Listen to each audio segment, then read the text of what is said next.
انسان کی زندگی میں کئی مراحل آتے ہیں، مختلف قسم کی تکلیفیں آتی ہیں، جس سے انسان پریشان بھی ہو جاتا ہے اور اس کا سینہ تنگ بھی ہو جاتا ہے۔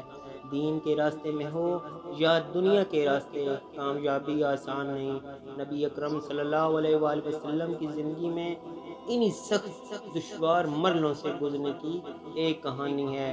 سورہ ہجر کی آخری آیات اس انسان کی روح کو تسکین دینے کے لیے کافی ہے، جس میں اللہ فرماتے ہیں دینی سفر کے لیے بھی، اور اگر ہم اس کو اپنی کسی اور دنیاوی محنت پر بھی اپلائی کرنا چاہیں تو اللہ کی سنت اور قوانین انسان کو رہنمائی دینے کے لیے کافی ہے۔ اللہ فرماتے ہیں بے شک کہ ہم کافی ہو جائیں گے۔ جو لوگ مذاق اڑاتے ہیں آپ کا، وہ لوگ جو دین کے شعار اپنانے پر مذاق اڑاتے ہیں آپ کا، جو مسلمانوں کا استحاصہ کرتے ہیں اللہ کے احکام پر اپنی زندگی گامزن کرنے پر۔ ایک اور آیت میں ہے، ترجمہ ہے، اور وہ لوگ جو اللہ کے سوا بناتے ہیں کسی اور کو معبود عبادت کے لائق۔ دوسری جگہ ارشاد فرمایا وہ ان قریب جان جائیں گے جو صلہ دیتے ہوئے۔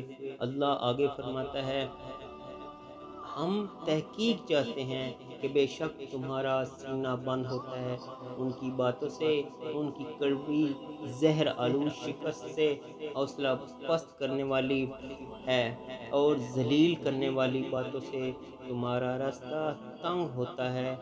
ہم جانتے ہیں۔ ایک اور جگہ فرمایا مسلمانوں کو یہ پیغام دیا گیا ہے کہ حکم دیا گیا ہے کہ اللہ کی تسبیح بیان کرو، اللہ کے بندے حمد کر اپنے رب کی، ترجمہ، اور سجدے میں پڑے رہو اور جانتے ہیں کہ تمہارے سینوں میں کیا تکلیف ہو رہی ہے۔ اللہ جانتے ہیں تمہیں اللہ کے راستے میں کیا تکلیف ہو رہی ہے۔ ایک اور جگہ ارشاد فرمایا جس کا ترجمہ کچھ یوں ہے، عبادت کے سلسلے میں استقلال رکھو، عبادت راستے میں کنسسٹنسی رکھو، عبادت کے سلسلے میں چلتے رہو، عبادت کرتے رہو۔ ایک دوسری جگہ میں ارشاد فرمایا اس حد تک تمہیں موت آ جائے اسے یقین سے تعمیر دی گئی ہے۔ تو یہاں پر زندگی کی ہر سٹرگل سے ریلیٹڈ اللہ تعالیٰ نے ایک بہت زبردست قانون بنایا ہے کہ اللہ کافی ہو جائے گا ان لوگوں کے لیے جو انگلیاں اٹھاتے ہیں۔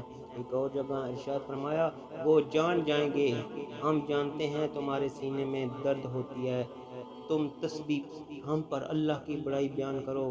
منزلیں دینا تو اللہ کا کام ہے اور اللہ کے آگے جھکنا بند نہیں کرنا اس حد تک کہ تم موت سے جا ملو۔